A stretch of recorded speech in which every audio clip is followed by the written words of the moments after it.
Oh, hello. Do you want to hear a story? Well, okay then.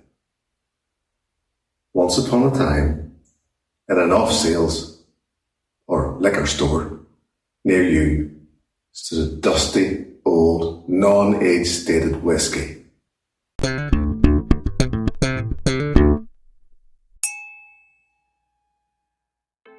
Hello and welcome back to another Whiskey Review with me, the Whiskey Novice. Thank you for joining me. It's great to be with you once again for this time, review number 102, starting a series which I have taken to calling Knowing Your Nas from Your Elbow.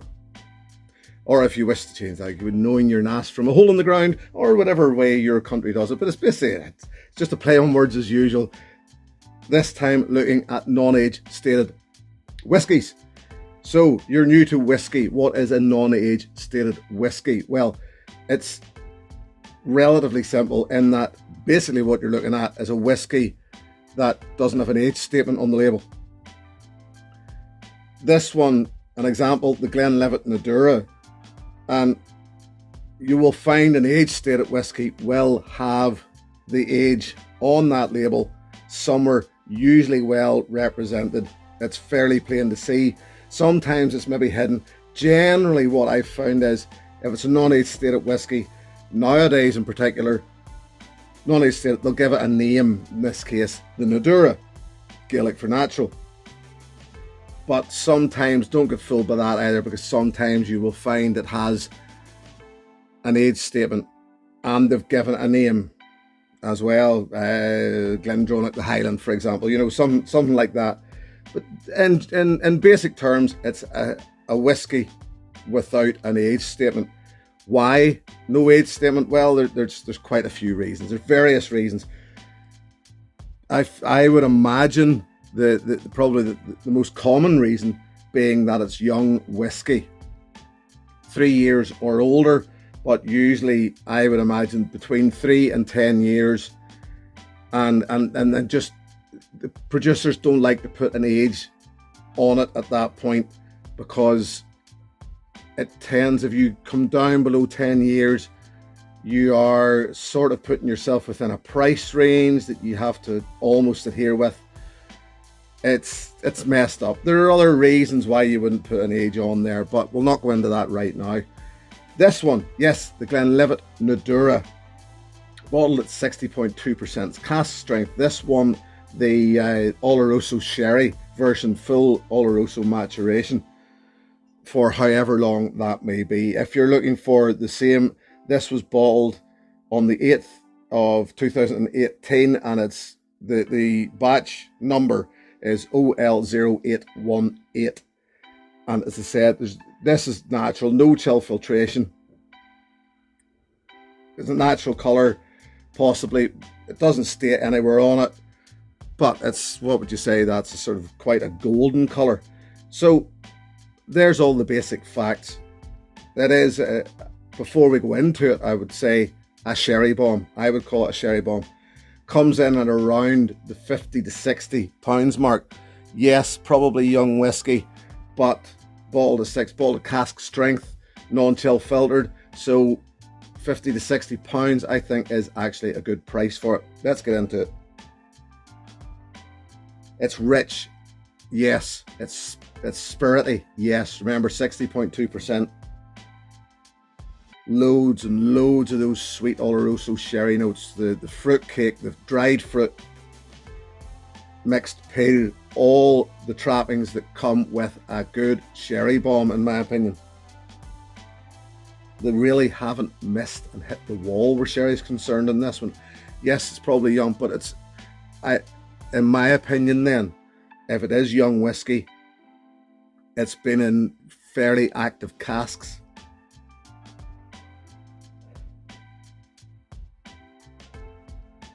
Along with all that rich, all those fruit cake flavors, I'm getting a coffee,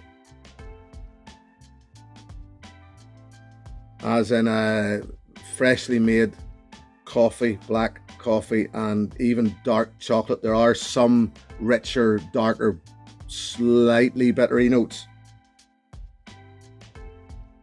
Sweet cigar smoke.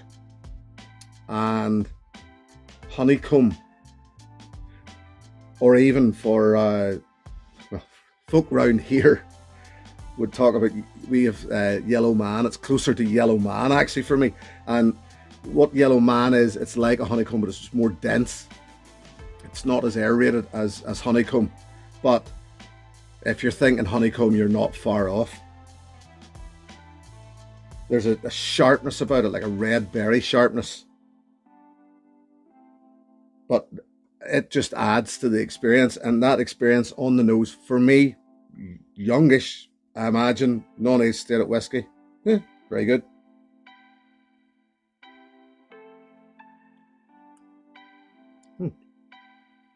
Palate, thick, rich, sweet, sharp. Delivery, sweet, sweet and sour, even sweet.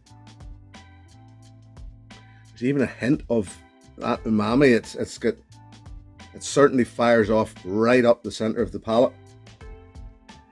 Dark chocolate yet again.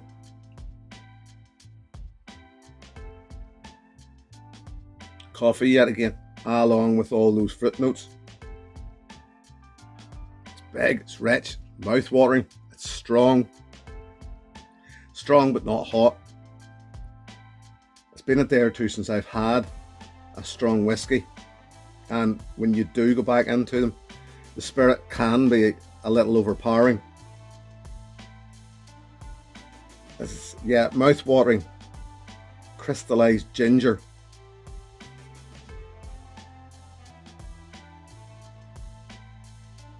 Like sort of herbal.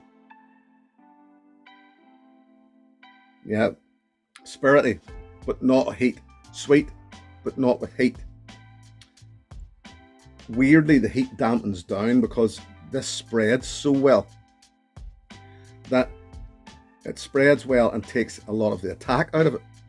So it's good for that.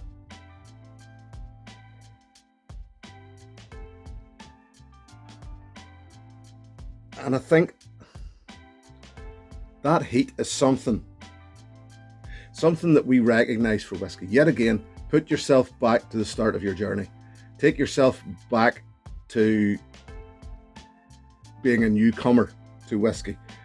Maybe you're a newcomer to whiskey now, and I think it's something that we all remember, something that we all recognize. If we don't, I imagine there was probably something wrong with us, and it's the burn that comes with whiskey. It's that when you're trying to get used to whiskey at first, let's face it, it does burn. And we get used to it, we acquire a taste for it, and then it's the variety of that burn and the flavour that comes with what comes along with it. And we know it as the finish, I suppose. If you, and it's not in simple terms like that, that's just me simplifying it. And this is what lets this one down for me. And I was saying about the lack of heat, and a lot of that lack of heat is because this disappears. It coats well, has all that flavour. It all comes well. Builds up, really good mouthfeel, good mouth flavour, good taste, lots going on, and then falls very short. Incredibly short finish, I find. Still stuff left around in the sweetness of the initial hit from the palate, but there's nothing really goes back to make you think, there's something I want to go back into here. It doesn't leave enough of a memory. It's a little bit of a wasabi sort of heat, but very, very pale. There's not a lot of flavour with it. If anything, maybe a little, as I said, a little sweetness. Maybe some of that chocolate that I mentioned earlier. Now it would be more of a milk chocolate thing. A good activation. I don't know how to describe this actually. It does activate well in the palate. It's a great nose, very big nose, a big palate. Finish very short, not even dry and short, just short. It is kind of strange for me. Remember, this is just my opinion. Oh, water just opens up and all that spirit jumps out of the glass. Don't dive in there straight after adding water to it, which I just did. And now my eyes are watering. Yeah, now, yeah, it's settled a bit there. Right, the depth's still there. It's actually slightly more sweet now, more like a powdery sweetness, but still nice. All the chocolate fruit cake's still there. There's a hint now of an oakiness behind it. But remembering that this is probably quite young whiskey, even if they were active casks, it's been overpowered by a sherry influence rather than oak. So obviously you'd be looking at probably European oak, obviously. So the oak tends to play down a little and let the influence of whatever was in there take over.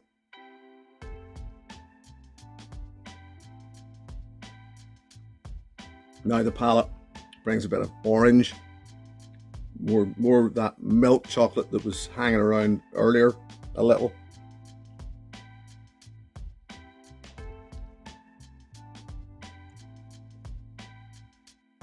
And that chocolate, there's a nice tingle if you've ever had chili chocolate, which is generally dark chocolate and chili. Yeah, that's what it feels like. But the finish, still relatively short, and now the heat is turning up with the addition of water. It's turning up that prickly, chilly heat on the palate of it.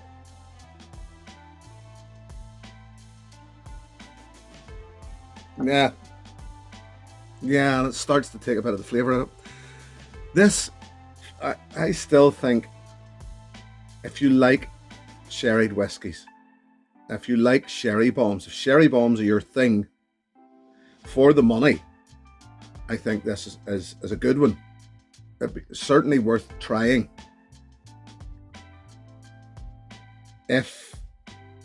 And I think if you've been around a while and you know what you like in the sherry line and you haven't had this, I'll probably avoid it because it's not a full enough package for me. That finish still, from day one with this whiskey, I've thought the finish lets it down, and I still think the finish lets it down. So we'll leave that there and move along. Yes, if you like this, I am going to suggest to you, and I've suggested this before for sherry bombs because, let's face it, it's a sherry bomb. The Aberlour A'bunadh. This, the batch 63, they've moved on quite a bit. I think they're on up through the 60s now. Currently, that is. This one was bottled at 61%, so in and around the same. It's the price of this you have to watch. The price is changing constantly on this, and it never changes for the better. It's only ever getting more expensive. But if you bought a bottle of this for that 50 to 60 price range and you liked it, but you felt like you needed something a little more, a good step up, a really good step up, and you won't be let down by a finish on this, is the Aberlour A'bunadh, if you can get it for a half decent price. As I said, it's the prices just do tend to get a bit out of control with it. If you can get it from the distillery itself, probably the best price you'll get it. It's the best price I've seen it recently. So yeah, this is a good sherry bomb, but a letdown in places. This is just a good sherry bomb, in my opinion. So yeah, if you like the Glenlivet Nàdurra, you've jumped in there, you've bought this, you've had a good experience with it, but you want more, Aberlour A'bunadh would be my suggestion. There you go. Can't say fairer than that. There's an awful lot of non-aged stated whiskies out there. Almost every producer has one or two of them. I think they need them in their armory to just to back them up, to give them an opportunity to use those dodgy casks, to use those younger whiskies to keep the money coming in. I will only be hitting on a few of them in this series. I would dare say I will be back and do another series based on them. And there are a few interesting whiskies. It's a subject, it's something I don't really dance around much. I know there are those out there who are quite picky and maybe try to avoid non-aged stated whiskies because they're young or for whatever reason. Personally, it doesn't really matter to me. If I'll do the same as I suppose a few other or most others, that if it gets a good word, I'll try it. And generally I've found that they tend to come in a price range which is more affordable, because the distillery has not spent the same time, it hasn't sat in casks for the same amount of time. I don't know whether that's I don't know what I know. Anyway, they just tend to fall into a better price range, I find. So I don't avoid them. I've quite a few in my cabinet, and that's just the way it is. Anyway, for now, thank you very, very much for joining me. I'm still not, sorry. I would be expecting now, generally at this point in any review I do, things start to come back. The finish is still going on, and I'm going, oh, hold on, I'm getting black currant there now. There's chocolate there, I'm getting that. Nothing. There's nothing there in this anymore. It's just gone. So the finish, definitely a letdown. Anyway, yes, thank you very much for joining me. Thank you very, very much to my patrons. If you wish to join that group, the details are below. Until the next time, here's to your good health. Cheers.